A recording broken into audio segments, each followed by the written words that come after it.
দর্শক, ইস্পাহানি মির্জাপুর চা মুক্তবাক অনুষ্ঠানে আপনাদের সবাইকে স্বাগত জানাচ্ছি। দর্শক, আজ আপনাদের সাথে আছি আমি মঞ্জুর আলমতিন।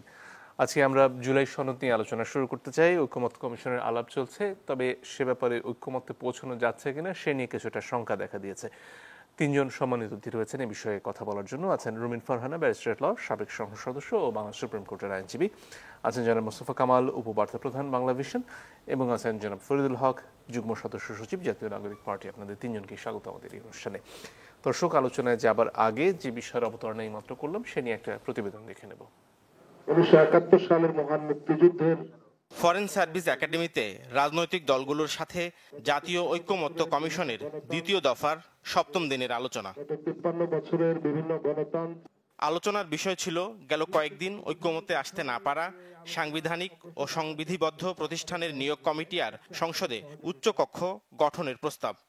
তো আমরা বিএনপির দাবি, সাংবিধানিক প্রতিষ্ঠানের নিয়োগ কমিটির চেয়ে সাংবিধানিক প্রতিষ্ঠানগুলোর নিজস্ব আইন সংস্কার ও সংশোধন করা। এই বিষয়ে আমাদের বক্তব্য আগের মতোই। সমস্ত সংস্থাগুলোর স্ব আইন যেগুলো আছে তার মধ্যে আমরা সংশোধনী আনি এবং সেই আইনগুলোতে সংস্কার করে আরও স্বচ্ছতা, জবাবদিহিতা আমরা নিশ্চয়তা বিধান করি। আর উচ্চকক্ষ গঠনে বিএনপি চায় নিম্নকক্ষের সংখ্যানুপাতিক, কিন্তু অন্য দলগুলোর দাবি ভোটের সংখ্যানুপাতিক উচ্চকক্ষ। তাই ঐক্যে আসছে না রাজনৈতিক দলগুলো। আমরা এখানে উচ্চকক্ষ নিম্নকক্ষ অপ্রয়োজনীয় মনে করছি। বাংলাদেশের বাস্তবতায় সুষ্ঠু, অবাধ, গ্রহণযোগ্য একটা পার্লামেন্ট দরকার। আজকে যখন আলোচনা হয়েছে, এই আলোচনায় আসলে ঐক্যবদ্ধ হয়নি।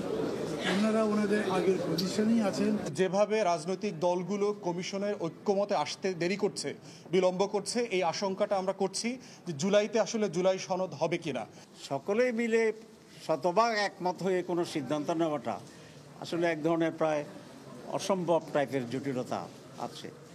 এদিকে রাজনৈতিক দলগুলোর সাথে আলোচনার অগ্রগতি আশাব্যঞ্জক নয় বলে উল্লেখ করে আলী রিয়াজ বলেন, জুলাই মাসের মধ্যে অবশ্যই এই প্রক্রিয়ার একটা পরিণতির দিকে যেতে হবে। আমরা আশা করছি যে যে সমস্ত দল এই ধরনের কমিটি নিয়োগের ক্ষেত্রে এখন পর্যন্ত একমত হতে পারছেন না, তারা এগুলি পুনর্বিবেচনা করবেন এবং আগামীতে আমরা আলোচনার মধ্যে দিয়ে একটি নিষ্পত্তিতে আসতে পারব। জাতির স্বার্থে ন্যূনতম ঐক্যে আসার প্রত্যাশা নিয়ে আগামী 2 জুলাই আবারও আলোচনায় বসবে কমিশন। শুরুতে জনাব মোস্তফা কামাল, আপনার কাছে আসতে চাই। এখন পর্যন্ত কোথায় কোথায় বিষয়টি আটকে যাচ্ছে এই জুলাই সনদ করার ব্যাপারে? এর পাশাপাশি আরেকটি আলোচনাও আসছে যে ঘোষণাপত্রের দায়িত্ব সরকার নিয়েছিল, সেটি তারা আসলে করতে পারছে কিনা। দুটো ব্যাপারে আপনার মতামত শুনতে চাই। ধন্যবাদ আপনাকে। খুবই প্রাসঙ্গিক বিষয়, একেবারে সাম্প্রতিক বিষয়, তাজা বিষয় আপনি সামনে নিয়ে এসেছেন। 1 জুলাই শেষে আরেকটা জুলাই সমাগত, একদিনের পরে আরেকটা জুলাই আসবে। তো দুঃখজনক বিষয় হচ্ছে আবেগ এক জিনিস আর বাস্তবতা আরেক জিনিস। আপনার নিশ্চয়ই মনে থাকার কথা, 5 আগস্টের পর বা 5 আগস্টের ওই সময়টায় আমরা আগস্ট উচ্চারণ না করে আমাদের শিক্ষার্থীরা যখন ওটাকে জুলাই মাসকে টানতে শুরু করলেন, ওটাকে 36 জুলাইতে নিয়ে গেলেন। শুনতে খারাপ লাগেনি, আবার কেউ অমত করেনি, দ্বিমত করেনি, খুব একটা ভিন্ন মত দেয়নি। ওটা ছিল আবেগ, আর বাস্তবতা হচ্ছে ওইটার নাম আসলে 5 আগস্ট, 36 জুলাই নয়। আবার যখন কোনো আন্দোলন, বিশেষ করে বিপ্লব অথবা কোনো গণ অভ্যুত্থানের প্রশ্ন আসে, তখন একটা প্রক্লামেশন লাগে, ঘোষণাপত্র লাগে। তো আমাদের যে ছাত্ররা, বিশেষ করে আমি যদি নাম ধরে বলি এনসিপি, এখন যাদেরকে যেই নামে ডাকি, তারা রাজনৈতিক অনভিজ্ঞতার কারণে হোক অথবা ঘাটতির কারণে হোক ওই ঘোষণাটা দেয়নি তখন। তবে তাদের দিক থেকে বলা হয়েছে যে একটু ভুল হয়ে গেছে। সেটা মনে হয়েছে তাদের 7-8 মাস পরে যে একটু ভুল হয়ে গেছে। কিন্তু আপনি যদি বিপ্লব শব্দটা ব্যবহার করেন অথবা অভ্যুত্থান ব্যবহার করেন, ওই ক্ষেত্রে ভুল শব্দটা এর সাথে যায় না। ভুল মানে মৃত্যু অথবা অপমৃত্যু অথবা বিনাশ হয়ে যাওয়া। তো তখন থেকেই নমুনা বলছিল যে তাদের এই ঘোষণাপত্র দেয়া বড় কঠিন হয়ে যাবে, কারণ তারা 5 আগস্টের পর, বিশেষ করে 8 আগস্টের পর কিন্তু তারা রাজনৈতিক বাস্তবতায় চলে এসেছে। আবেগের জায়গায় আস্তে আস্তে আবেগটা কেটেছে, বাস্তবতা দেখেছে। তো আমাদের সামাজিক জীবনে, ব্যক্তি জীবনেও আমরা দেখি কেউ কেউ ক্লাসে ফেল করতে করতে আদুবাই হয়ে যায়, কিন্তু মেধাবী, পাশ করি না। আবার যারা একটু মেধাবী তারা 1-2 রাত পড়েও ভালো রেজাল্ট করে ফেলে। অর্থাৎ পরীক্ষায় পাশ করা এক জিনিস, আর পরবর্তী পদক্ষেপে যাওয়া আরেকটা জিনিস। একইভাবে আন্দোলন এক জিনিস, আবার রাজনীতি আরেক জিনিস, যেটা কিন্তু এনসিপি এখন হাড়াই হাড়াই টের পাচ্ছে। তারা কিন্তু শুধু আওয়ামী লীগের শত্রু না, এখন প্রকাশ্যে বিএনপিরও শত্রু, প্রকাশ্যে, কোনো ইশারা ইঙ্গিতে নয়। সেটা কেন? সেটা তাদের ঘাটতি ছিল, বুঝে উঠতে পারেনি, যে কারণে তাদের ওই প্রক্লামেশন অথবা ঘোষণাপত্র এই শব্দগুলোই নতুন মনে হয়েছে। যে কিসের প্রক্লামেশন, এটা কীরকম, কিসের ঘোষণা আবার? তারা কিন্তু প্রস্তুত ছিল না যে এরকম প্রশ্নের তারা সম্মুখীন হতে হবে। একটা পর্যায়ে সম্ভবত হাসনাত আবদুল্লাহ বলেছিলেন যে রাজনীতিবিদরা যত সক্রিয় হবেন আমাদের দিকে ফাঁসির রশি তত দ্রুত আসবে। সেটা আবেগের কথা বলেছেন নাকি বাস্তবতা টের পেয়ে বলেছেন, ঠিক ওই সময় বোঝা না গেলেও এখন বোঝা যাচ্ছে যে কিছুটা বুঝতে বুঝতে এই উপলব্ধিটা তার হয়েছিল। আবার আপনার একটা শিরোনামে ছিল যে বিএনপি ষড়যন্ত্র টের পাচ্ছে নির্বাচন নিয়ে। তো এই ক্ষেত্রে বিএনপি অভিজ্ঞ দল, পুরনো দল, তাদেরও তো এটা টের পেতে পেতে 9-10 মাস চলে গেল। কিন্তু তাদের যিনি ভারপ্রাপ্ত চেয়ারম্যান তিনি সম্ভবত আরও 8-9 মাস আগে টের পেয়েছিলেন যে সামনের দিনগুলো বড় কঠিন হবে, নির্বাচনে জেতা এত সহজ হবে না। তখন কিন্তু সেটা কমন পড়েনি এই কথাটা, যে কেমন কেমন যেন লাগে।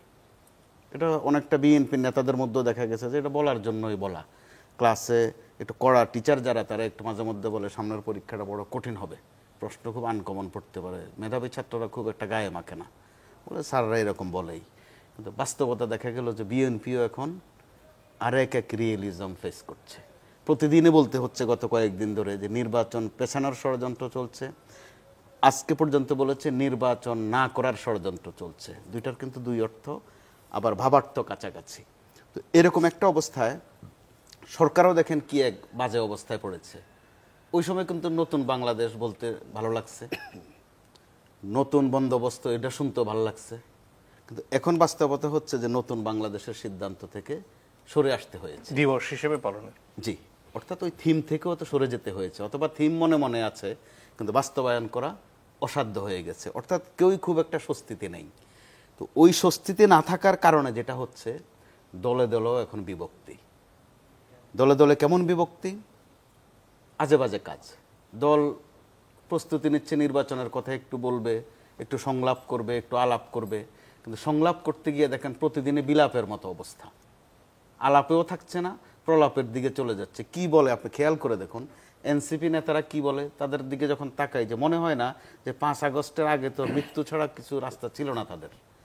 আবার বিএনপির দিকে যখন তাকাই তখন তো মনে হয় তাদের তো খালে বিলেও জায়গা ছিল না ওই সময়টা, শ্বশুরবাড়িতে অনেকের জায়গা হয় নাই, যে ওই জামাই যন্ত্রণাদায়ক, আসলে পুলিশ এসে ডিস্টার্ব করে, অতএব অন্য জায়গা দেখো। এই কঠিন অবস্থা থেকে আজকে তাদের পরস্পরের যে ভূমিকা, একইভাবে তারা সরকারকেও কাহিল করে ফেলতে পারছেন। এটা কার সক্ষমতা নাকি ব্যর্থতা, এটা হয়তো আগামী কিছুদিনের মধ্যে বিশ্লেষণ হবে। বিশেষ করে এনসিপির কথা একটু বলতেই হবে। তারা এই সরকারের, বিশেষ করে প্রধান উপদেষ্টার অত্যন্ত স্নেহভাজন, কিন্তু আমরা প্র্যাকটিক্যালি দেখি ওই স্নেহের মধ্যে গোলমাল আছে। যদি প্রকৃত স্নেহ থাকতো তাদেরকে ডাক দোহাই দিয়ে কাছে রাখতে পারতেন। তাদের মধ্যে 2-3টা বিভক্তি এনসিপির মধ্যে। এটা কিন্তু একেবারে দুঃখজনক। তাদের প্রতি ওই আদর, মায়া, মমতায় কিন্তু আমাদের ঘাটতি ঘটে যাচ্ছে। স্নেহ ঠিক আছে, কিন্তু ভরসার জায়গাটা কিন্তু এরই মধ্যে একটা ব্যত্যয় ঘটছে। একইভাবে বিএনপি দেখেন নিজেরাও এখন নিজেদেরকে প্রতিহত করে। আমার বলতে হচ্ছে, আমার পাশে 30 সেকেন্ডে শেষ করে ফেলি, আমার পাশে আছেন ব্যারিস্টার রুমিন, উনি নিজেও বোধহয় এখন প্রতিহতের শিকার হন তার নিজের এলাকায়। তো তারা প্রতিহত সন্তোষ শব্দ লোকালি বলা হয় ঠেকাইয়া দেওয়া, রুখে দেওয়া যেটাকে বলে। ধন্যবাদ। এই যে এক দুর্গতি দলের মধ্যেও তাদের, এটা কিন্তু শুধু তাদের দুর্গতি না, গোটা দেশের জন্য একটা বিপর্যয় বলে ডেকে আনছে। রুমিন ফারহান, আপনার কাছে আসতে চাই এ পর্যায়ে। জানি আসলে এখন পর্যন্ত বিতর্ক হচ্ছে, তার মধ্যে হচ্ছে গিয়ে উচ্চ কক্ষে আসলে কিভাবে নির্বাচন হবে, সেটা কি মোট ভোটের অনুপাতে হবে নাকি নিম্ন কক্ষের অনুপাতে হবে? প্রশ্ন হচ্ছে, নিম্ন কক্ষে যে সংখ্যক সংসদ সদস্য যে দলের, একই সংখ্যক যদি উচ্চ কক্ষেও থাকেন সেক্ষেত্রে সেটা কিভাবে কার্যকর হবে? হ্যাঁ, সেটা নিয়ে আলোচনা হতে পারে, কিন্তু গতকালকে যখন ইসলামিক দলগুলো একটা সমাবেশের ডাক দিল এবং সেখানে আমি দেখলাম এবি পার্টি, গণ অধিকার পরিষদ, এনসিপি, মোটামুটি দক্ষিণ দিকে হেলানো সকল পলিটিক্যাল পার্টি একত্রিত হলো। সেখান থেকে কিন্তু বলা হয়েছে পিআর পদ্ধতিতে 2 কক্ষই হতে হবে, নিম্নকক্ষীয় পিআর পদ্ধতি হবে, উচ্চকক্ষীয় পিআর পদ্ধতি হবে। দেখুন, বাংলাদেশে প্রপোর্শনাল রিপ্রেজেন্টেশন পুরো কনসেপ্টটাই ভেরি মাচ নিউ, এবং আমাদের দেশে বর্তমানে রাজনীতির যে পরিস্থিতি, তাতে এই কথাগুলো যখন আপনি শুনবেন, একজন রাজনীতিবিদ বা রাজনীতি কর্মী হবার কোনো প্রয়োজন নেই, আপনার কাছে খুব স্পষ্ট হয়ে যাবে যে এই পুরো সরকার এবং বিএনপি ছাড়া অন্য যে রাজনৈতিক দলগুলো আছে মোটা দাগে, তাদের দুটো মিশন। এক হচ্ছে বিএনপি ঠেকাও, দুই হচ্ছে নির্বাচন পেছাও। বিএনপি ঠেকাও কারণ বাংলাদেশের রাজনৈতিক এখন যে বাস্তবতা, তাতে আপনি কালকে নির্বাচন দেন আর 5 মাস পরে নির্বাচন দেন, বিএনপি ব্রুট মেজরিটি নিয়ে পার্লামেন্টে যাবে। এটা কারো ভালো লাগতে পারে, কারো খুবই খারাপ লাগতে পারে, কিন্তু তাতে আসলে অবস্থার পরিবর্তন হবে না। বিএনপি ব্রুট মেজরিটি নিয়ে যাবে। সো অ্যাট এনি কস্ট বিএনপিকে ঠেকাতে হবে। আরেকটা হলো নির্বাচন ঠেকানো বলতে কি ব্রুট মেজরিটি ঠেকানো, নাকি পুরোপুরি ক্ষমতা থেকে দূরে রাখা বলে মনে করেন আপনারা? পুরোপুরি ক্ষমতা থেকে রাখতে পারলে সবচাইতে ভালো। সেটা যদি না হয় তাহলে অ্যাটলিস্ট ব্রুট মেজরিটি থেকে ঠেকাও। আর দুই, যেটা নির্বাচন পেছানো। এখন দেখুন, যেই দলটি আজকে নির্বাচন হলে কালকে পাওয়ারে যাবে, কিংবা ধরেন যেই দলটির অতীতে রাষ্ট্র পরিচালনার অভিজ্ঞতা আছে, সেই দলটির সঙ্গে যেই দলটি কালকে ভোট হলে একটা বা দুটা আসন নিজের মার্কায় পাবে অ্যাট বেস্ট, কিন্তু হয়তো তার পপুলার ভোট খুব খারাপ না। পপুলার ভোটে মানে যদি প্রপোর্শনাল রিপ্রেজেন্টেশন হয়, তাহলে হয়তো সে 20টা 25টা 30টা আসন পেতে পারে। এর বাইরে যদি ফার্স্ট পাস দ্য পোস্ট হয়, তাহলে হয়তো 2টা বা 3টা বা 5টা, মানে অতীত অভিজ্ঞতা আমাদের তাই বলে। আর যদি খুবই মানে 15 বছরে অনেক পরিবর্তন হয়ে যদি বিরাট কোনো বৈপ্লবিক পরিবর্তন মানুষের মধ্যে আসে, তাহলে হয়তো তারা 10টা আসন পেতে পারে। সো তাদের ইচ্ছা আর যে দলটি ব্রুট মেজরিটিতে যাবে, তাদের পলিটিক্যাল গোল তো এক হতে পারে না। আবার ধরুন, যে দলটি মাত্র 2 মাস আগে যাত্রা শুরু করেছে, তার সামনের সময়টা খুবই অনিশ্চিত, সে এখনো নিবন্ধন পায় নাই, তার মার্কা নিয়ে একটা বিতর্ক তৈরি হয়েছে। তার সঙ্গে তো আপনি লার্জেস্ট পলিটিক্যাল পার্টির পলিটিক্যাল গোল, মিশন, ভিশন কোনোটাই এক হবে না, হতে পারে না। সো প্রতিটি পলিটিক্যাল পার্টি তার যার যার নিজস্ব ইন্টারেস্ট থেকে কথা বলছে। সো এই কথা থেকে ঐক্যমতে আসা আপনি কি সত্যি মনে করেন সম্ভব? আমি তো আজকে দেখছিলাম আলী রিয়াজ সাহেব, এই কারণে প্রশ্নটা করি, কারণ 31 দফায় তো বিএনপি বারবারই ক্ষমতার ভারসাম্যের কথা বলেছে এবং উচ্চ কক্ষের কথা বলেছে। তো সেটা যদি নিম্ন কক্ষেরই একটা প্রতিচ্ছবি হয়, তাহলে সেটা আসলে কার্যকর কিভাবে হবে? সেটা নিয়ে আলোচনা হতে পারে যদি আপনি নিম্ন কক্ষের দাবিটা ছেড়ে দেন, আলোচনা হতে পারে। তারপরে ধরুন ঐকমত্য কমিশনে তো নিম্ন কক্ষ নিয়ে আলোচনা হয়নি। হ্যাঁ, এটা তাদের মাঠের বক্তব্য। ঠিক আছে। দেখুন, নেগোসিয়েশনে যখন পার্টিগুলো বসে, তখন প্রত্যেককে যার যার জায়গা থেকে কিছুটা ছাড় দিতে হয়, না হলে তো নেগোশিয়েট করা সম্ভব না। ফর এক্সাম্পল, বিএনপি তো 10 বছরের বেশি এক ব্যক্তিকে প্রধানমন্ত্রী করা হবে না, এটাতে তারা ছাড় দিয়েছে, রাজি হয়েছে। তার বিনিময়ে তারা বলছে যে আমরা এনসিসি পক্ষে একেবারেই না, ন্যাশনাল কনস্টিটিউয়েন্সি কাউন্সিল আমরা মানি না। ঠিক একইভাবে তারা উচ্চকক্ষেও মনে করছে যে প্রপোর্শনাল রিপ্রেজেন্টেশন তারা মানবে না।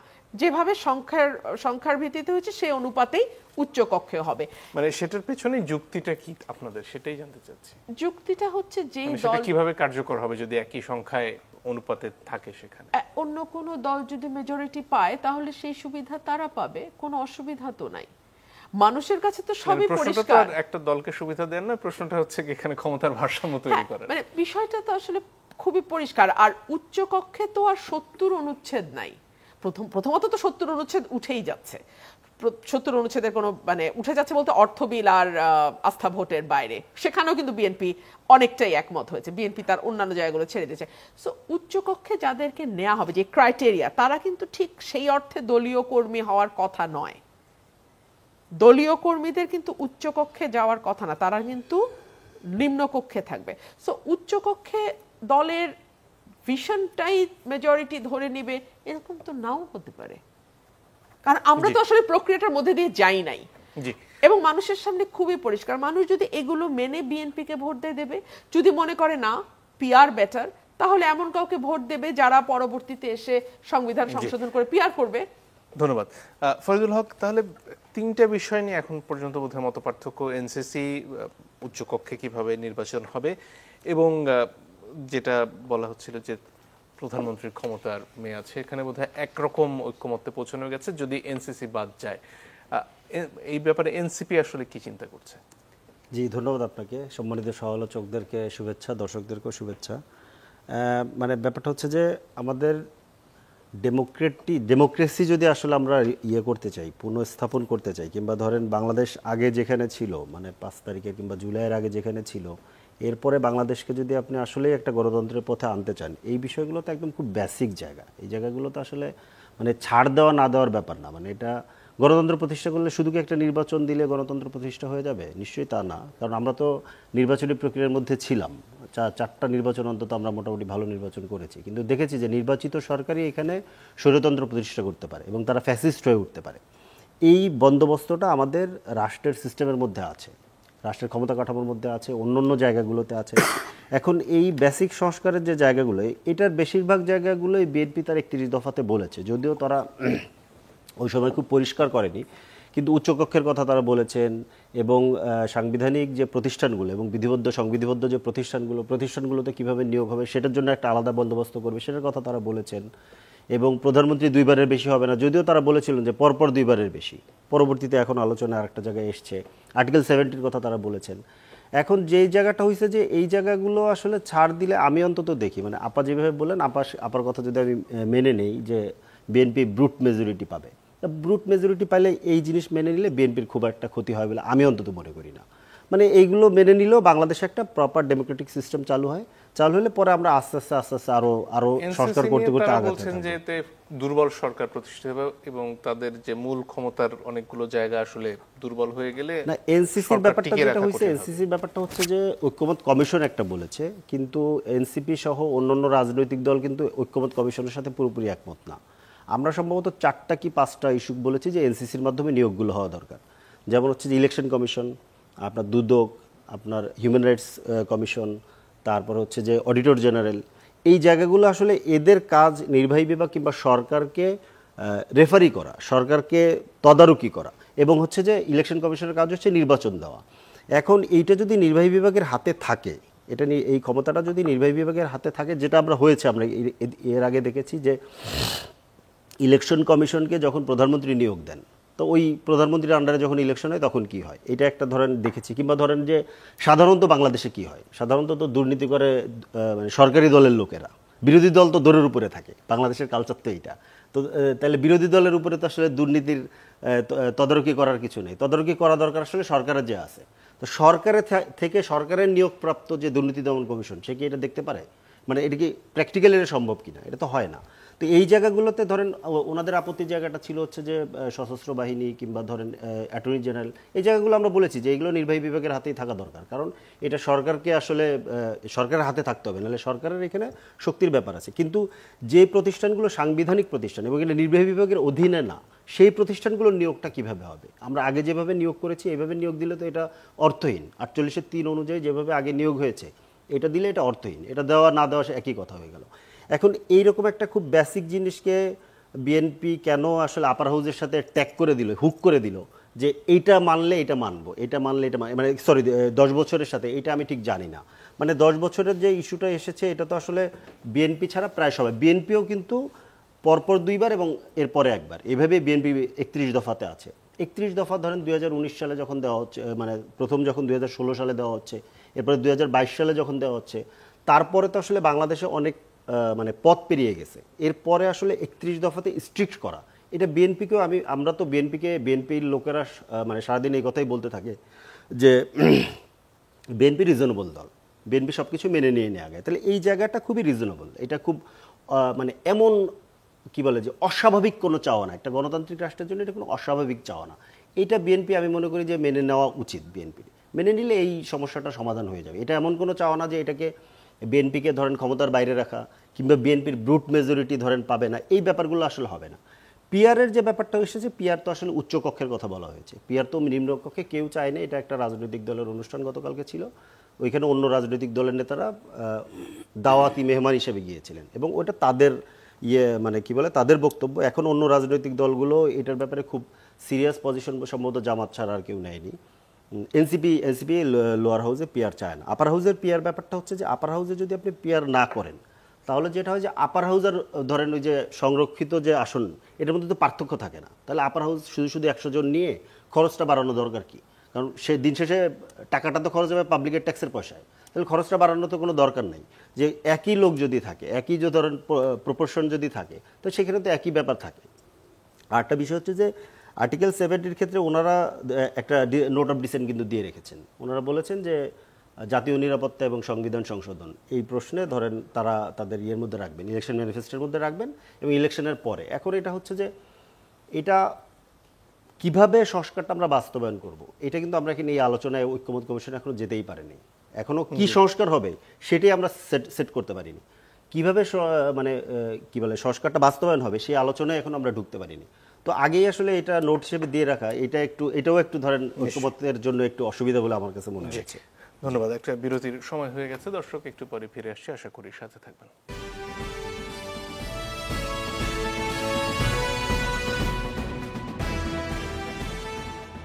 দর্শক আপনারা দেখছেন ইস্পাহানি মির্জাপুর যা মুক্তবাক। ফিরে আসবো রুমিন ফারহানা আপনার কাছে। এই যে সাংবিধানিক পদ যেগুলো নিয়ে আসলে বিভিন্ন সময় বিতর্ক হয়েছে, সেটা প্রধান বিচারপতির নিয়োগ থেকে শুরু করে নির্বাচন কমিশন পর্যন্ত, সেগুলো নিয়ে বিএনপির তাহলে এনসিসির বদলে বিকল্প প্রস্তাবনাটা কি? আপনারা কিভাবে এই কাজগুলো করতে চান? দেখুন, আমরা যেই প্রতিষ্ঠানগুলো তার নিজস্ব আইন, ফর এক্সাম্পল প্রধান বিচারপতি কিংবা হাইকোর্ট ডিভিশনের বিচারপতি নিয়োগ কিভাবে হবে সেই বিষয়ে একটি আইন তৈরি করা হোক। সেই আইন অনুযায়ী হাইকোর্ট বিভাগ এবং প্রধান বিচারপতি সেই 7 জনের মধ্যে থেকে কোনজন হবেন বা 9 জনের মধ্যে থেকে কোনজন প্রধান বিচারপতি হবেন সেটার একটা আইন হোক বাংলাদেশে। আমরা চাই সাংবিধানিক অন্যান্য যে প্রতিষ্ঠানগুলো আছে তাদের নিজস্ব যে আইন কানুনগুলো আছে সেগুলো যথাযথভাবে পালন করা এবং সেগুলোর মধ্যে যদি কোনো সংস্কার থাকে সেই সংস্কারগুলো করা যেতে পারে। দেখুন, আমি আপনাকে একটা কথা বলি, আপনি কাগজে কলমে সব লিখে ফেলে বাংলাদেশ পরিবর্তন করে ফেলবেন, এই চিন্তাটি খুবই অপরিপক্ক একটা চিন্তা। ফর এক্সাম্পল, বাংলাদেশের সংবিধানে তো কোথাও কখনো বলে নাই যে ভোট কারচুপি করে নির্বাচন করে ক্ষমতায় থাকা যাবে, কিংবা কোথাও বলে নাই যে বিরোধী দলের নেতা কর্মীদেরকে তুলে নিয়ে যাওয়া যাবে এবং নিয়ে আসলে অনন্তকাল পর্যন্ত সে নাই হয়ে থাকবে, জীবিত না মৃত সেটাও কেউ জানতে পারবে না, কিংবা রাত পর্যন্ত বিরোধী দলের নেতাদেরকে সাজা দেওয়ার জন্য মামলা চলতে পারবে। এরকম কথা তো আসলে কোথাও লেখা থাকে না, ছিলও না, কিন্তু এগুলো বাংলাদেশে ঘটেছে। সো আপনি যদি সত্যিকার অর্থেই পরিবর্তন চান তাহলে কাগজে কলমে লিখবার চেয়ে অনেক গুরুত্বপূর্ণ হচ্ছে বাংলাদেশে মোটা দাগে একটা নির্বাচনী ব্যবস্থা প্রতিষ্ঠা করা। আপনি চিন্তা করে দেখেন, 53 বছরের ইতিহাসে আমরা মোটা দাগে 4টা ভালো নির্বাচন পেয়েছি। কিন্তু নির্বাচন কমিশনাররা কিভাবে তাদের পদে যাবেন সেটা নির্ধারণ করার জন্য একটা ঐক্যমত্য প্রয়োজন নেই? সেটার জন্য আইন হতে পারে। আমরা তো সবসময় আইনের কথা বলি, সেই আইনে কি ধরনের নিরাপত্তা থাকবে সেটা নিয়ে আলোচনা হতে পারে। এটার জন্য কোনো প্রস্তাব আছে কিনা না এই মুহূর্তে আমার জানা নাই, বাট সেটা নিয়ে ডেফিনেটলি আলোচনা হতে পারে। কিন্তু আমি আপনাকে আবারও বলি, কাগজে এবং কলমে লিখে ফেলে যদি সব পরিবর্তন করা যেত তাহলে পৃথিবীর কোনো দেশে কখনো কোনো অপরাধ ঘটতো না। কারণ কাগজে কলমে তো খুব পরিষ্কারভাবে বলে দেওয়া আছে কোনটা ফৌজদারি কোনটা দেওয়ানি অপরাধ এবং করলে কি হবে তাও বলা আছে। কিন্তু কাগজে কলমে লেখা কি অপ্রয়োজনীয়? তাইলে অপ্রয়োজনীয় আমি বলবো না, তবে কাগজ কলমে চূড়ান্ত নয়। ফর এক্সাম্পল, ব্রিটেনে তো কোনো কনস্টিটিউশনই নাই, সেখানে কি আমরা অদ্ভুত সব নির্বাচন হতে দেখেছি কখনো? কিংবা সেখানে তো এক অর্থে রাজা রানীও আছেন, অলংকারিক যদিও কিন্তু আছেন তো, কিন্তু সেখানে কি ডেমোক্রেসির কোনো ঘাটতি দেখেছি? বলা তো হয় যে ব্রিটিশ পার্লামেন্টে কি এমন পার্লামেন্ট যেটি একটা নারীকে পুরুষ আর পুরুষকে নারী করা ছাড়া সবকিছু করতে পারে, কিন্তু কোনো কনস্টিটিউশনই সেখানে নাই। সো আপনি যদি মনে করেন যে আপনি লিখে ফেলে সবকিছু ঠিকঠাক করে ফেলতে পারবেন, এটা অনেকটা শিশুতোষ চিন্তা। দেখুন, আমি যে 4টা নির্বাচনের কথা বলছিলাম সেই 4টি সরকার মোটা দাগে এখন পর্যন্ত বাংলাদেশে ভালো সরকার ছিল, কারণ তারা একটা প্রক্রিয়াগত নির্বাচন, একটা মোটামুটি সুষ্ঠু নির্বাচনের মধ্যে আছে। যেই মুহূর্তে দলগুলো বুঝতে পারলো, মানে আওয়ামী লীগ যেই মুহূর্তে ঠিক করলো যে না সে আসলে আর একটা ফেয়ার ইলেকশনের দিকে যাবে না, আমি 2010, 11, 12 কথা বলছি, তখনই কিন্তু তারা নির্বাচন প্রক্রিয়াটাকেই সবচেয়ে আগে হাত দিল, তত্ত্বাবধায়ক সরকারটাকে তারা সরিয়ে দিল। অর্থাৎ একটা ফেয়ার নির্বাচন হওয়ার পথ বন্ধ করে দিল এবং তারপরে বাংলাদেশের যেদিকে যাওয়ার সেদিকে যাত্রা শুরু হয়েছে। সো আপনি যদি মোটামুটিও একটা জবাবদিহিতামূলক সরকার রাখতে পারেন তাহলে কিন্তু 5 বছর পর পর মানুষের কাছে আপনাকে ফিরতে হবে ভোটের জন্য এবং মানুষের যা জবাব দেওয়ার সেটা মানুষ দিয়ে দেবে। তাহলে আপনি কি বলতে চাইছেন যে 91-এর পরে আসলে যতটুকু ভালো নির্বাচনী ব্যবস্থা বাংলাদেশে হয়েছিল সেটাই সর্বোচ্চ সম্ভব গণতন্ত্র বাংলাদেশের জন্য? না, আমি বলেছিলাম এই যাত্রাটা শুরু হয়েছিল, এটাকে আমরা অব্যাহত রাখতে পারি নাই। আমরা যদি অব্যাহত রাখতে পারতাম তাহলে এখন আমরা যে আদিম সমাজের দিকে যাত্রা শুরু করেছি, অর্থাৎ উল্টো যাত্রা, এই আদিম সমাজের দিকে যাত্রা শুরু করতাম। আমি কেন আদিম সমাজের দিকে বলছি তার কারণ আছে। ফর এক্সাম্পল সিসি নুরুল হুদাকে আপনি বিচারের মধ্যে এনে তার ফাঁসি দেন, কোনো অসুবিধা নাই, কিন্তু আপনি তাকে জুতার মালা পরাবেন, ডিম দিয়ে মাখামাখি করবেন এবং একজন পুলিশ অফিসার ওখানে দাঁড়িয়ে এই তামাশাটা দেখবে, তার সামনে ঘটনাটি হবে। আপনি কি মনে করেন যে এই যে একটা কালচার আমরা শুরু করলাম, এই কালচারের হাত থেকে আপনি আমরা কেউ রেহাই পাবো? আমাদের নুরুল হুদার মতন মহাপাপের দরকার নাই, অতি অল্প পাপ অথবা বিনা পাপ অথবা আরো একটা গোষ্ঠীর সঙ্গে মতদ্বৈততার কারণেই আমার কিন্তু এর চেয়ে খারাপ অবস্থা হতে পারে। কারণ আমরা এইটা যে করা যায় এটা আমরা শুরু করলাম। গত 10-11 মাসে 100-র উপরে মাজার ভাঙা হয়েছে, একটা ক্ষেত্রেও ব্যবস্থা নেওয়া হয় না, একটাও না। গত কয়েকদিন আগে আপনি জানেন একটা সনাতন ধর্মাবলম্বী বাবা এবং ছেলে, তাদের চুল কাটার দাম নিয়ে হয়তো কিছু বাহাস হয়েছে খদ্দেরের সাথে, সঙ্গে সঙ্গে একটা মব সে রেডি করেছে, কি তারা ধর্ম অবমাননা করেছে এবং তার যে ছবি আমি দেখলাম ফেসবুকে, এটা হতে পারে না মঞ্জুর। যদি ধর্ম অবমাননা করে থাকেন, বাংলাদেশে আইন আছে, আদালত আছে, পুলিশ আছে, আপনার যদি তাই মনে হয় আপনি তার বিরুদ্ধে মামলাও করতে পারেন, কোনো অসুবিধা নাই, কিন্তু আপনি তাকে ফিজিক্যালি অ্যাসল্ট করতে পারেন না। এবং আপনি দেখুন মবটাকে কিভাবে জায়েজ করা হচ্ছে, বলা হচ্ছে এটা প্রেশার, এটা একটা প্রেশার গ্রুপ। এই প্রেশার গ্রুপ আজকে আপনার অপছন্দের লোকদের উপর ঝাঁপিয়ে পড়ছে বলে আপনাদের মনে হচ্ছে যে তারা প্রতিবাদী তরুণ, তারা খুবই খুব প্রতিবাদী মানুষ তারা, কারণ এরা যাদের উপর ঝাঁপিয়ে পড়ছে সেটা আপনার পক্ষে যাচ্ছে। কিন্তু কালকে যে আপনার উপরে বা আমাদের উপরে ঝাঁপিয়ে পড়বে না, এই নিশ্চয়তাকে আপনি দিতে পারেন? তো আমরা যদি মোটা দাগে নির্বাচনী যাত্রাটা ঠিক রাখতে পারতাম তাহলে আজকে আওয়ামী লীগকে দেশ থেকে পালাতেও হতো না, আওয়ামী লীগকে নিষিদ্ধ কার্যক্রম নিষিদ্ধ করতে হতো না, নির্বাচনে আওয়ামী লীগ অংশ নিবে না কে নিবে না, জাতীয় পার্টিকে আমরা করে দিব, নিষিদ্ধ করে দিব, এগুলো আলাপও করতে হতো না। বাংলাদেশের রাজনীতিটা ফ্লারিশ করত এবং আজকে যেরকম পচা গলা মানুষদের হাতে রাজনীতি গেছে, এত পচা গলা মানুষের হাতে রাজনীতিটা যেত না। অনেক ধন্যবাদ। একটা প্রতিবেদন দেখব। শুরুতেই যে ব্যাপারে শিরোনামে আপনাদের জানাচ্ছিলাম যে এনসিপির তরফ থেকে জুলাই ইশতেহার এবং ঘোষণাপত্রের কথা বলা হচ্ছে, সে বিষয়ে প্রতিবেদন দেখে আমরা আলোচনায় ফিরব। বছর পেরিয়ে দরজায় কড়া নাড়ছে রক্তাক্ত জুলাই। যে ছাত্র নেতাদের হাত ধরে অভ্যুত্থানের শুরু, 1 বছর পূর্তিতে তাদের মাসব্যাপী কর্মসূচি ঘোষণা। জুলাই আন্দোলনের প্রথম দিন 1 জুলাই থেকে দেশ গড়তে জুলাই পদযাত্রা করবে এনসিপি। শহীদ আবু সাইদের কবর জিয়ারতের মধ্য দিয়ে এই পদযাত্রা শুরু করবে বলে জানান দলীয় প্রধান। 16 জুলাই আবু সাইদকে স্মরণ করে বৈষম্য বিরোধী শহীদ দিবস পালন এবং 5 আগস্ট আওয়ামী লীগ সরকারের পতনের দিনকে ছাত্র জনতার মুক্তি দিবস হিসেবে পালন করবে এনসিপি। বলছি আমরা 1 জুলাই থেকে 30 জুলাই পর্যন্ত জাতীয় নাগরিক পার্টি এবং আমাদের অভ্যুত্থানের যে নেতৃবৃন্দ সকলেই একসাথে এই পদযাত্রাটি শুরু করবে এবং সারা দেশ প্রদক্ষিণ করে ঢাকায় ফিরবে। এছাড়া জুলাই ঘোষণাপত্র নিয়ে সরকারের তীব্র সমালোচনা করেন এনসিপি নেতারা।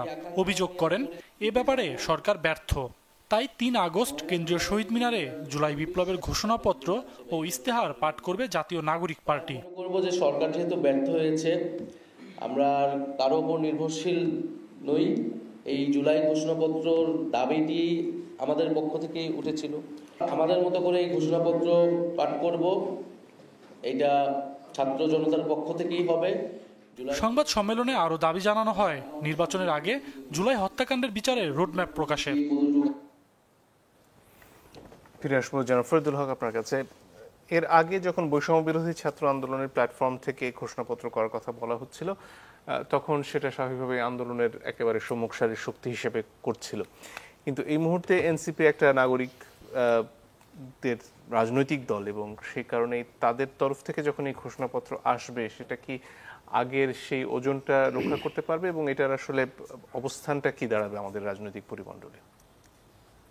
জি, মানে ওজনটা রক্ষা করতে পারবে কিনা সেটা নির্ধারণ করার তো আসলে জনগণ করবে।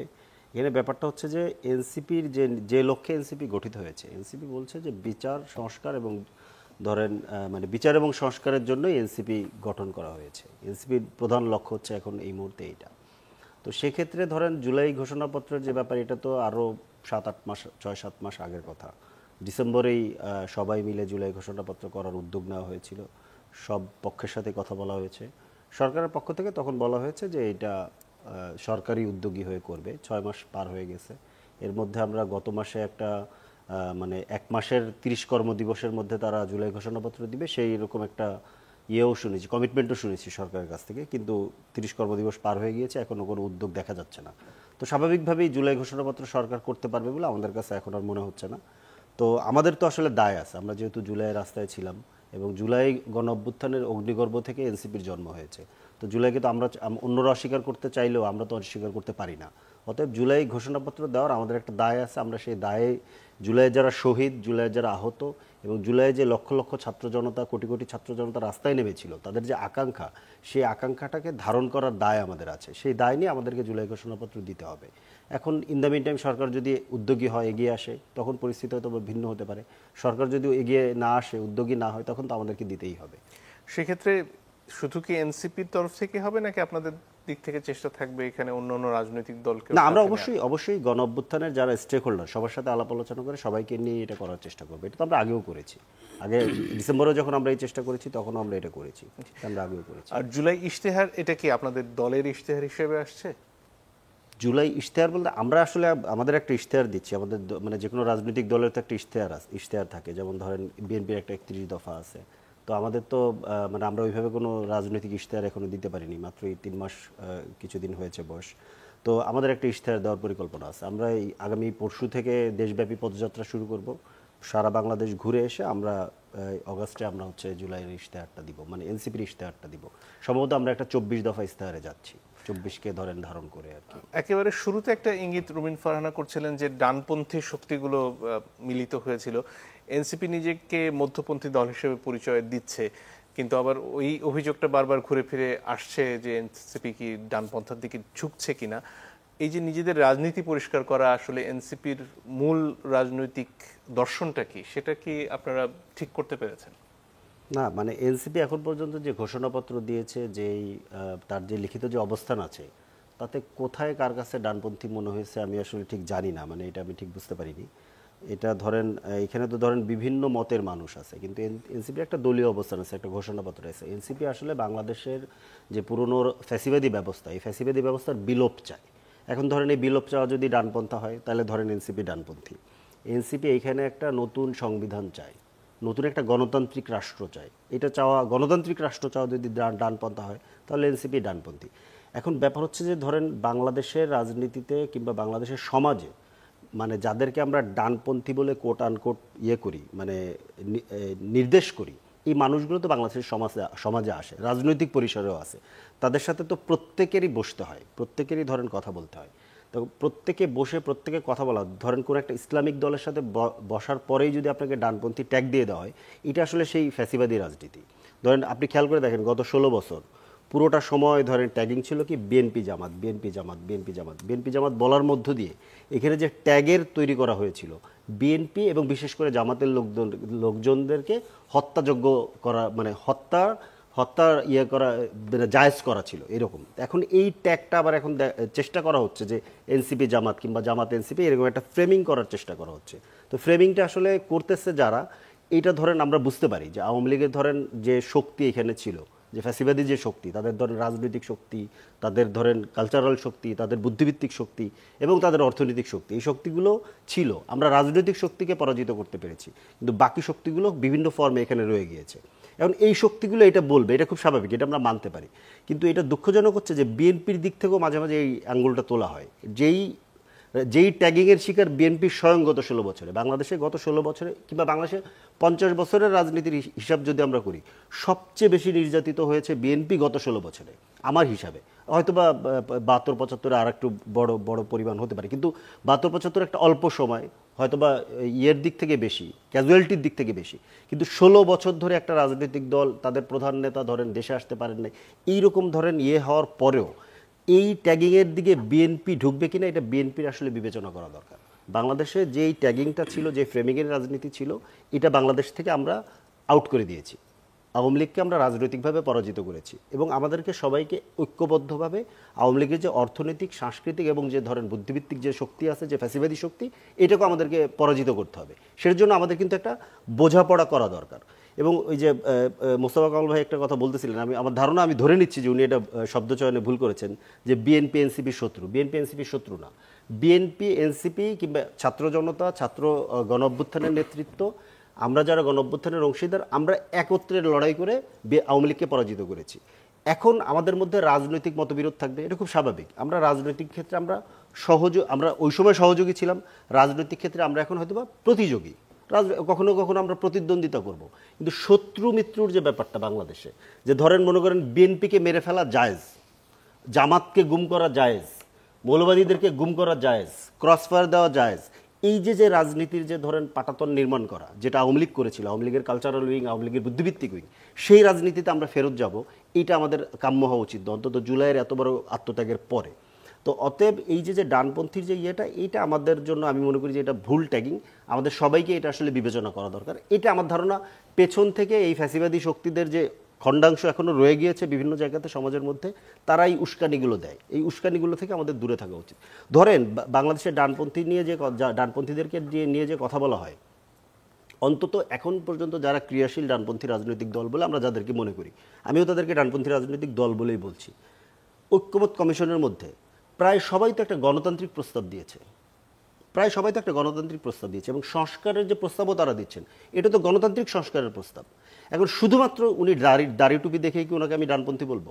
ওনার রাজনৈতিক অবস্থান কি? ওনার রাজনৈতিক অবস্থান তো এখন গণতান্ত্রিক। তো আমি এই ফর্মে এখন আমি তার সাথে আলোচনা চালাবো। মানে একটা পিয়ার সিস্টেম চাওয়া, ধরেন ইসলামী আন্দোলন একটা পিয়ার সিস্টেম চাইছে, এটা চাইতেই পারে। পিয়ার সিস্টেম চাওয়া কি কোনো ধরেন খিলাফত কায়েমের ব্যাপার? এটা কি কোনো ডানপন্থা? এটা তো একটা গণতান্ত্রিক ব্যাপার এবং গণতন্ত্রের সর্বোচ্চ রূপ। তাহলে আমাদেরকে আসলে এই জায়গাগুলো আরেকটু ধরেন সহনশীলভাবে আরেকটু আলাপ আলোচনা করে আমাদেরকে আস্তে আস্তে করে আগানো দরকার। হ্যাঁ, আমি এটা স্বীকার করছি যে এনসিপির অনেকের দিক থেকেই ধরেন হয়তোবা কখনো কখনো একটু উত্তেজিত কথাবার্তা আমরা শুনেছি, কিন্তু এইটা তো আসলে যারা সিনিয়র রাজনীতিবিদ আছেন, যারা আগে থেকে রাজনীতি করেন, তাদের এইটাকে অতটুকু বিবেচনায় নিয়েই আসলে দিয়ে দেওয়ার, আচ্ছা ঠিক আছে এরা নতুন এসেছে, ছোট মানুষ, কিছু ভুল করছে, আমরা একটু সহনশীল থাকি। কিন্তু পাল্টা যে ধরেন একই রকমের এটা করলে আমাদের যে পরিবেশটা আমাদের দরকার, বাংলাদেশকে গণতান্ত্রিক উত্তরণের নিয়ে যাওয়ার জন্য যে পরিবেশটা দরকার, ওই পরিবেশটা আমরা পাবো না। জি, ধন্যবাদ। জনাব মোস্তফা কামাল, আপনার কাছে ফিরে আসতে চাই। এই যে কখনো কখনো শত্রুতা মনে হওয়ার কথা যে আপনি বলছিলেন শুরুতে, সেটা কোন সময়টা এবং কি জন্য এসে প্রতিযোগিতার মাত্রাটা ছাড়িয়ে যায়? জি, ধন্যবাদ আপনাকে। শত্রু মিত্র তো একেবারে যার যার পছন্দ অনুযায়ী, সুবিধা অনুযায়ী, কে কখন কার শত্রু, কে কখন কার বন্ধু, গত কয়েকদিনের নমুনায় কিন্তু আমরা সকাল বিকালও তফাৎ দেখছি। একই সময়ে যখন প্রধান উপদেষ্টার জন্মদিনের শুভেচ্ছা আসে দলের বিএনপির উচ্চ পর্যায় থেকে, একই দিনে আবার প্রধান উপদেষ্টাকে একটা কবিতা লেখার শিরোনাম সহ বলে দেওয়া হয় সংঘর্ষ করে, কিন্তু অর্থাৎ মনোজাগতিক বিষয়। একই সময়ে যখন এনসিপি বলে তাদেরও বেদনা আছে, বেদনার থেকে তারা বলছে যদি ঘোষণাপত্র দিতে ব্যর্থ হয় সরকার অথবা দেরি হয়, তারা নিজেরাই ঘোষণাপত্র দিয়ে দেবে। একই সময়ে আপনি বিএনপির দিক থেকে কথা এসেছে যে নির্বাচন দিতে যদি দেরি হয়, তারা নিজেরাই নির্বাচন ঘোষণা করে দেবে। আপনি দেখেন মনোজাগতিক বিষয়গুলো কিন্তু বন্ধু, বড় একই সুরে কথাবার্তা, কিন্তু এগুলো দিয়ে যেটা হচ্ছে, তারা কিন্তু যার যার জায়গা থেকে নিজেদেরকে পরস্পরের প্রতি শত্রুতা প্রমাণ করছেনই, নিজেরাও কিন্তু দুর্বল হচ্ছেন, প্রশ্নবিদ্ধ হচ্ছেন। তো এখানে মতামতের বিষয় এসেছে, যেটা মত অথবা দ্বিমত, এখন আরেকটা শব্দ ঐক্যমত বা ঐক্যমত্য। তো এখানে কার মতের সাথে কে একমত হবে? মত আপনার, আমাকে বলছেন আপনার সাথে একমত হতে, তো আমারও তো কিছু মতামত থাকতে পারে। তো বিশেষ করে সংস্কার প্রশ্নে বিএনপি তো 31 দফায় অনেকগুলো তাদের মতামত জানিয়ে দিয়েছে। তো ওখানে যদি বিএনপিকে বারবার সংস্কারের কথা বলা হয়, এটা কিন্তু বড় দল হিসাবে তাদেরকে আঘাত করে।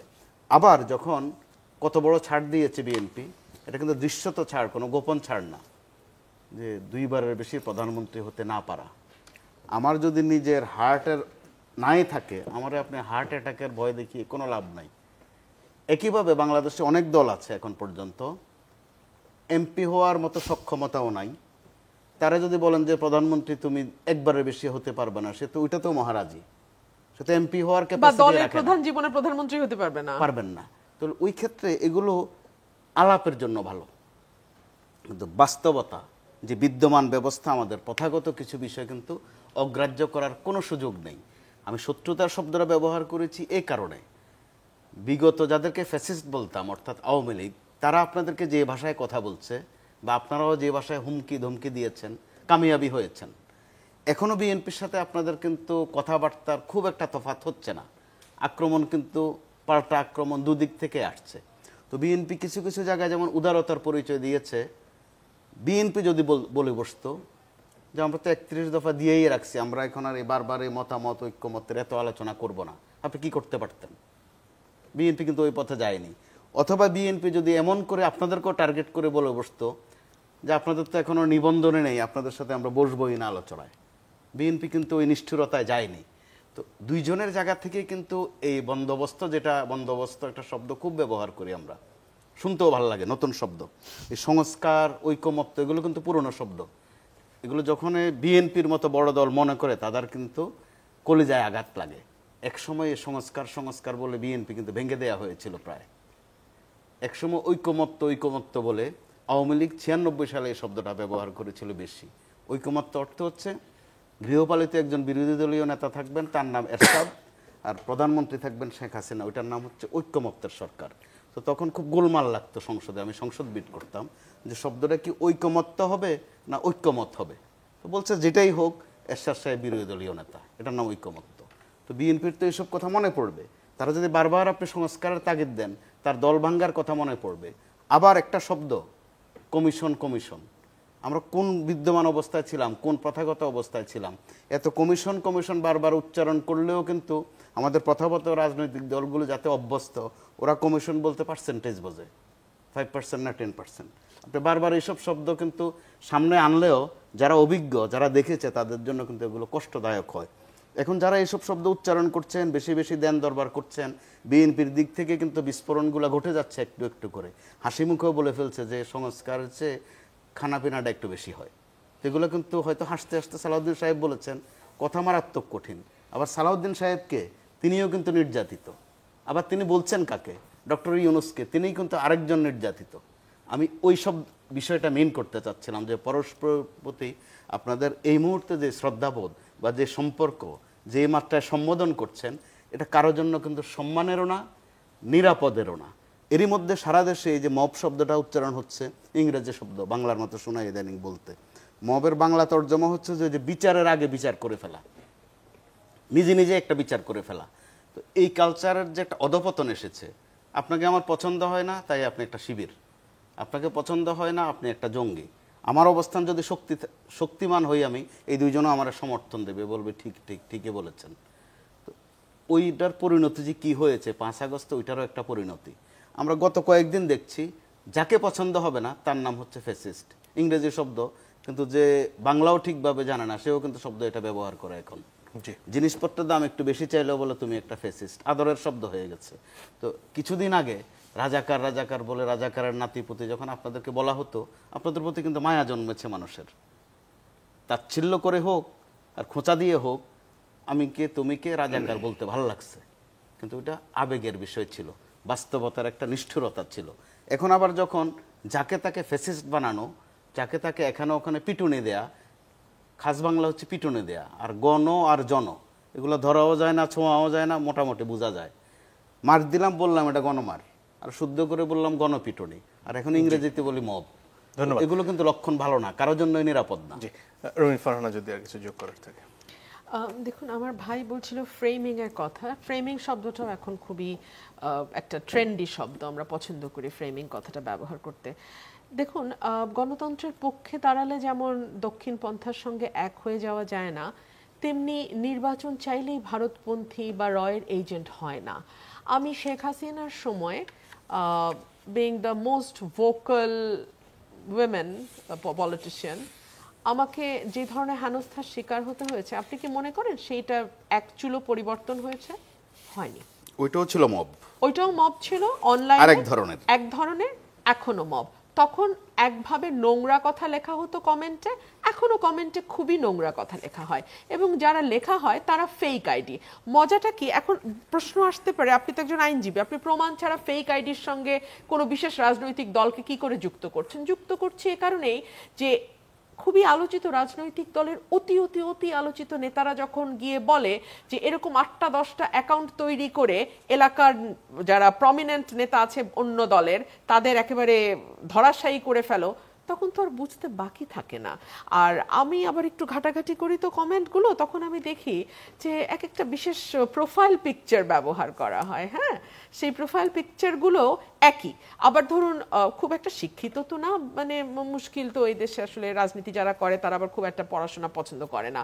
সো বানান ভুল, একই রকম বানান ভুল, 8টা 10টা 20টা 40টা কমেন্ট, একই কমেন্ট, বা ওই পার্টিকুলার বানানটাই ভুল, কিন্তু নামগুলো কিন্তু আবার ভিন্ন ভিন্ন।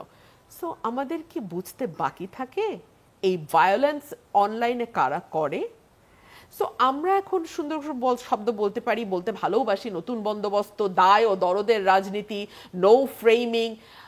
বাংলাদেশের সংসদে দাঁড়িয়ে যখন 15 বছরে কেউ টু আওয়াজও করতে পারে না, আমি বলেছিলাম যে বাংলাদেশে একটা নিয়ম চালু হয়েছে, give the dog a bad name and kill it, মানে একটা খারাপ নাম দিয়ে তাকে তুমি হত্যা করো। কি অদ্ভুত! হাসিনার সরকারের সময় আমাকে আইএসআই এজেন্ট বলা হতো, এই রাজার দলের শাসনামলে আমি হয়ে গেলাম রয়ের এজেন্ট। খুব অদ্ভুত না? সিআইএটা হওয়া বাকি আছে, আমি জানি না, আমার মানে উন্নতি হচ্ছে না। সিআইএ হতে পারলে হয়তো আরেকটু উন্নতি হতে পারত। অনেক ধন্যবাদ। ফরিদুল হক যদি আর কিছু যোগ করার থাকে। না, মানে যুক্ত করার ব্যাপারে ওই যে আপার একটা কথা আমি একটু রেসপন্স করতে পারি, যদিও পরে অবশ্য আপা বলার সুযোগ পাবে কিনা আমি জানি না। সেটা হচ্ছে যে মানে কাগজে লেখা থাকলে হয় কিনা, কাগজে কোথাও রাতের ভোট আছে কিনা, কাগজে কোথাও গুম খুন করার ব্যাপার আছে কিনা, কাগজে কোথাও মিথ্যা মামলা দেওয়ার ব্যাপার আছে কিনা। কিন্তু ঘটনা হচ্ছে যে আমাদেরকে যখন একটা রাষ্ট্র পরিচালনা করবো, আমাদেরকে ধরে নিতে হবে যে এই ধরনের কাজ করার মতো শয়তান মানুষ সমাজের মধ্যে আছে, তারা ক্ষমতায় আসতে পারে, এসে এগুলো করতে পারে। তো এইগুলো করার জন্য ধরেন কথার কথা যে বাংলাদেশে যে ধরনের কাগজে ব্যবস্থা ছিল, ওই কাগজের ব্যবস্থা যদি আজকে আমেরিকাতে থাকতো, তাহলে ট্রাম্পের মতো লোক কী করতো? এইটা আমেরিকার ইন্টারনালি আমি বলতেছি, আমেরিকা মানে তার দেশের বাইরে কি করে সেই জায়গা থেকে আমি বলতেছি না। তো তার মানে হচ্ছে যে আপনি যখন রাতের ভোট করতে যাবেন, নির্বাচন কমিশন এবং অন্যান্য প্রতিষ্ঠানগুলো এটা যাতে ঠেকাতে পারে, আদালত যাতে এটার পক্ষে দাঁড়াইতে পারে। আপনার ধরেন যখন আপনি গুম খুন করবেন, তখন মানুষ যাতে অন্তত আদালতে গিয়ে আশ্রয় পায়। যখন আপনি চুরি করবেন, লুটপাট করবেন, দুর্নীতি করবেন, দুর্নীতি দমন কমিশন যাতে করতে পারে। এই জন্য এই জায়গাগুলো আসলে সেপারেশন দরকার, নির্বাহী বিভাগের কাছ থেকে এই জায়গাগুলো সেপারেশন দরকার। না হলে ওই পথে আমরা যেতে পারবো না। মানে রাতের ভোট করে ফেললেও তখন সংবিধান অনুযায়ী বৈধ থাকবে এটা। এবং ইভেন রাতের ভোট মানে ইভেন ধরেন বাংলাদেশের সংবিধান অনুযায়ী এখনো তো কারেন্ট সংবিধানটা টিকে আছে, এবং কারেন্ট সংবিধান টিকে রাখার জন্য তো সকল ধরেন আয়োজন, অ্যাজ ইফ ওইটা না থাকলে কি যেন হয়ে যাবে। তো ওইটা অনুযায়ী গণ অভ্যুত্থান তো অবৈধ। অন্য কোনো পথে তো আসলে এই কি বলে যে সরকার পতন করানো যাবে না। শুধুমাত্র শেখ হাসিনার অধীনে নির্বাচন হবে, এবং ওই নির্বাচনে শেখ হাসিনাই জিতবে, সেটা রাতের ভোটে হোক, একা ভোট করে হোক, অথবা ডামি প্রার্থী দিয়ে হোক। এটাই তো ধরেন বাংলাদেশের সংবিধানে ছিল। তার মানে হচ্ছে কাগজে এটা আসলে লেখা ছিল যে এর বাইরে আপনি যেতে পারবেন না, কাগজে এটা লেখা ছিল। এখন কাগজে লিখেই এটাকে বদলাতে হবে, কাগজে লিখেই এটাকে বদলাতে হবে, এরপরে প্র্যাকটিস করতে করতে আস্তে আস্তে আগাতে হবে। আমি ওনাদের সাথে আমি একটু যুক্ত করি যে মানুষ যদি দুষ্ট বুদ্ধির হয় তাহলে কি হতে পারে। ফর এক্সাম্পল, ট্রাম্প নির্দেশ দিয়েছে যে তার দেশ থেকে অভিবাসীদেরকে বের করে দেওয়ার। এল সালভাদরের একজনকে সে এরকম করে বের করে দিয়েছে, যদিও তার ন্যায্য কাগজপত্র ছিল। কোর্ট আদেশ দিয়েছে সেই লোককে আবার ফেরত আনার জন্যে। ট্রাম্প প্রশাসন ফেরত আনতে পারে নাই। তখন এক পর্যায়ে হাসতে হাসতে বলা হয়েছে যে তাহলে কি এখন কোর্টের জন্য আলাদা একটা প্রশাসন এবং পুলিশ ফোর্সকে নিয়োগ করতে হবে কিনা। সো চাইলে কাগজে কলমে আপনি যতই বাধা সৃষ্টি করেন না কেন, তারপরেও একটা ট্রাম্প বা একটা হাসিনা তৈরি হতেই পারে। আবার আপনি যতই মানে ইয়ে করে রাখেন না কেন, প্রক্রিয়াটা যদি জারি না রাখতে পারেন মোটা দাগে, তাহলে এইরকম মানুষের খপ্পরে পড়বে, এবং এটা গণতন্ত্রের একটা লুপ হোল তো বটেই। যে ছোট্ট একটা যোগ করতে চাই, সম্ভবত সময়ও কম, যেহেতু ট্রাম্পের নামটা উচ্চারণ হয়েছে, শেখ হাসিনার নামটা উচ্চারণ হয়েছে, এই দুই জায়গাতেই থাকতে চাই। মার্কিন যুক্তরাষ্ট্রে ট্রাম্প অথবা ভারতে নরেন্দ্র মোদী আর বাংলাদেশে শেখ হাসিনা, আপনি যদি ফাংশনালি ক্ষমতার ভলিউমটা দেখেন, আমাদের শেখ হাসিনার সময় ওই দুইজনের এত ক্ষমতা না, কিন্তু আমাদের এখানে একজন শেখ হাসিনা অথবা একজন প্রধানমন্ত্রীর ক্ষমতা বিশাল। তিনি সংসদেরও প্রধান, তিনি দলেরও প্রধান, সরকারেরও প্রধান, প্রতিরক্ষা তো ওনার হাতে থাকবেই, অর্থাৎ প্রধান হওয়ার আর তেমন কিছু বাকি থাকে না। আপনি খোঁজ নিয়ে দেখেন, প্রেসিডেন্ট ট্রাম্প অথবা প্রধানমন্ত্রী নরেন্দ্র মোদীর সম্ভবত ক্ষমতার সীমানা, ক্ষমতার হাত এত লম্বা না। তো সেই ক্ষেত্রে কিছু কাগজপত্রের বিষয় আছে। জি, ফরিদ ভাই যেটা বলেছেন যে কিছু চিন্তা কিন্তু আমাদের আসলে মাথায় রাখতেই হবে, নিশ্চয়ই, যেহেতু আমাদের অভিজ্ঞতাটা অত্যন্ত তিক্ত। আপনাদের তিনজনকে অসংখ্য ধন্যবাদ। দর্শক আপনাদেরকে ধন্যবাদ, বিদায় নিচ্ছি আজকের মতো।